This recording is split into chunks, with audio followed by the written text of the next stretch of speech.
বিভিন্ন জাতি জনগোষ্ঠীৰ বিভিন্ন দলৰ কিছুমান ব্যক্তিয়ে আমাৰ দলত যোগদান কৰিবলৈ আহিছে আৰু তেখেতসকলে এই যোগদান কাৰ্যসূচী আজি ৰূপায়ণ কৰিছে।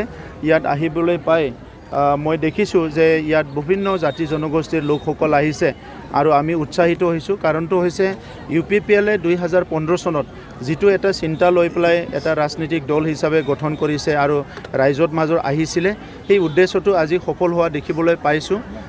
সেই সময়ত ইউজি ব্ৰহ্ম ডাঙৰীয়াই UPPLক জন্ম দিছিলে বিটিআৰ অঞ্চলত স্থায়ীভাৱে নিৰাপত্তা অনাৰ কাৰণে।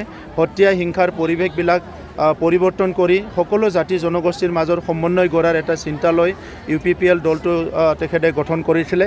আৰু আজি কিছুমান বছৰৰ পিছত আমি দেখিবলৈ পালোঁ সঁচাকৈ বিভিন্ন জাতি জনগোষ্ঠী সকলো আজি UPPL দলত আহিছে আৰু বিটিআৰ অঞ্চলত লাহে লাহে শান্তিটো স্থায়ী হ'বলৈ ধৰিছে। গতিকে এনেকুৱা এটা সময়ত আমি যিটো ভাবিছোঁ যে আমাৰ যিবিলাক এজেণ্ডা আছিলে যে শান্তি স্থাপন কৰাৰ পিছত ইয়াৰ শিক্ষা দীক্ষা অৰ্থনীতি সকলো আগুৱাই লৈ যাব লাগে, এই দিশত আজি কাম কৰিবলৈ আমি সক্ষম হৈছোঁ। গতিকে আজি বতৰ বহুত গৰম, আপোনালোকেও বহুত কষ্ট কৰি আছে। মই পিছত এটা বিষয়ৰ ওপৰত ভালকৈ ক'ম।